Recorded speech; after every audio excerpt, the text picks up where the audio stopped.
The first time I saw my son tumbling down concrete stairs, I thought I was watching a nightmare unfold in real life. His leg braces scraped against each jagged step. The sound of metal clanging echoing through the air. My boy, 11 years old, delicate but determined, flipped awkwardly before hitting the ground with a gut-wrenching thud. And standing at the top of those stairs, her hand still clutching the strap of his backpack, was Veronica Claiborne, HOA secretary, local tyrant, and the woman who just physically assaulted my disabled son in broad daylight. What she didn't know, what no one in the pristine picket fence paradise of Greenpoint Estates knew, was that I wasn't just some mild-mannered accountant named Greg Walker.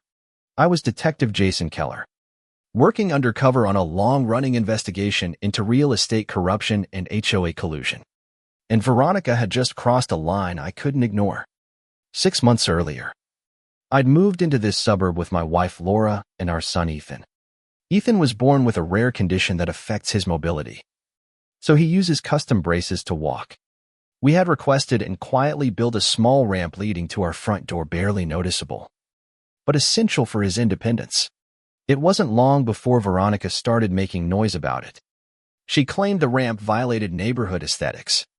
She sent us letters citing imaginary codes, rang our bell to demand we remove it, and published snide notes in the HOA newsletter implying that some families were abusing the system. I let it go. I stayed in character. My cover mattered more than my pride. But nothing could have prepared me for what happened that morning. Ethan had asked to walk to the community center on his own, a big step for him. The small library inside hosted school research materials, and he wanted to feel independent. It was only 3 blocks away.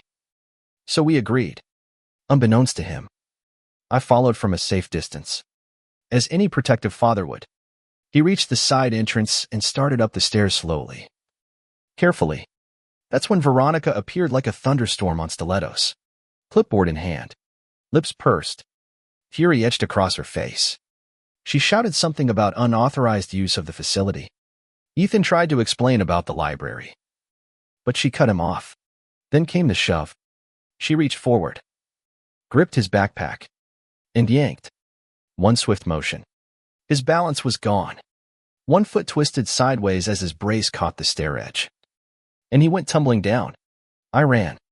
I dropped every ounce of stealth and rushed to him as he lay crumpled at the bottom.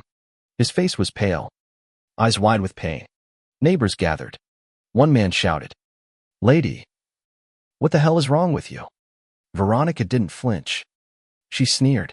"He shouldn't be using our facilities like that. These kids always come with their special needs and expect handouts." That was it. Back away from him. I snapped, my voice louder than I'd ever used in Greenpoint. I lifted Ethan gently, feeling the warped metal of his brace. "You just assaulted a child." She scoffed. "You're overreacting." He tripped. "I was just trying to redirect him."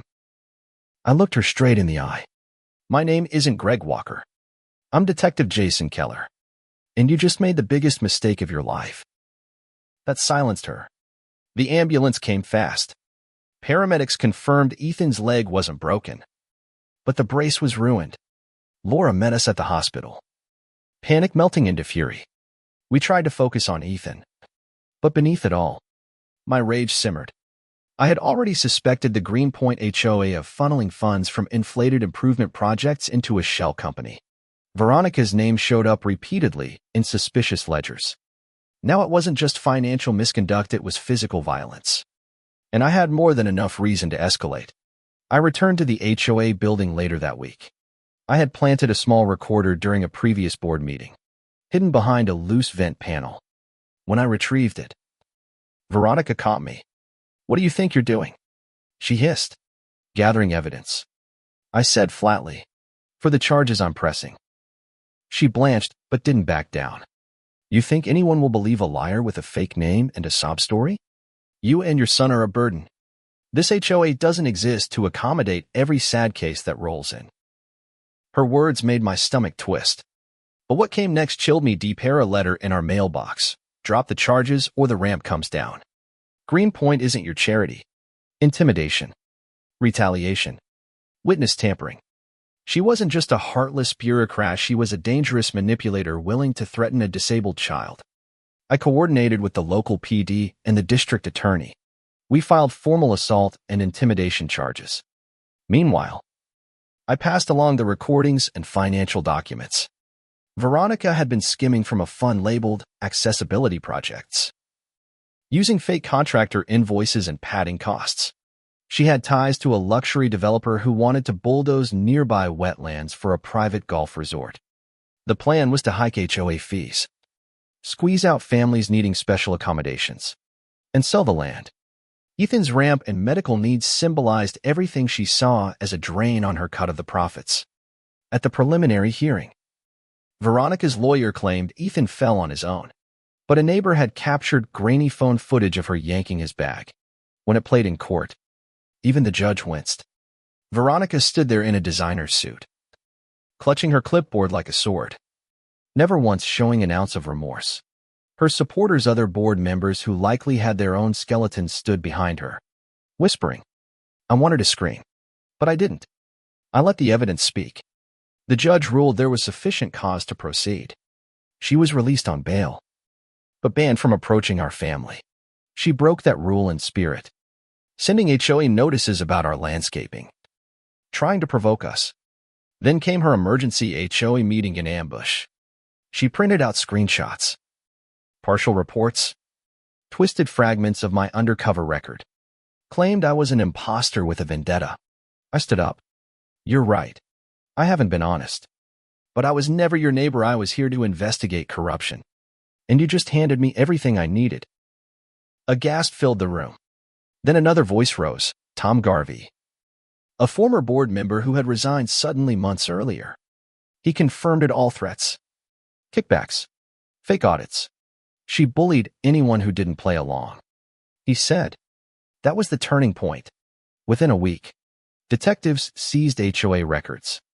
Veronica was arrested for felony assault, intimidation, and conspiracy to defraud. Her luxury developer buddy faced stiff penalties. The wetlands were preserved. The HOA restructured. Ethan got a new brace, paid for by victim compensation funds. A local fundraiser helped cover extras. More importantly, our neighbors rallied around us. They saw the damage one power-hungry person could inflict and they chose change. Months later, we stood in a quiet park that had once been slated for demolition. Ethan stepped onto a small platform and read a poem about resilience. His voice trembled, but his smile was steady. In the end, it wasn't my badge or the court that made the biggest impact. It was his courage. One boy's quiet strength brought a corrupt empire crashing down. And that's something no HOA rulebook can erase.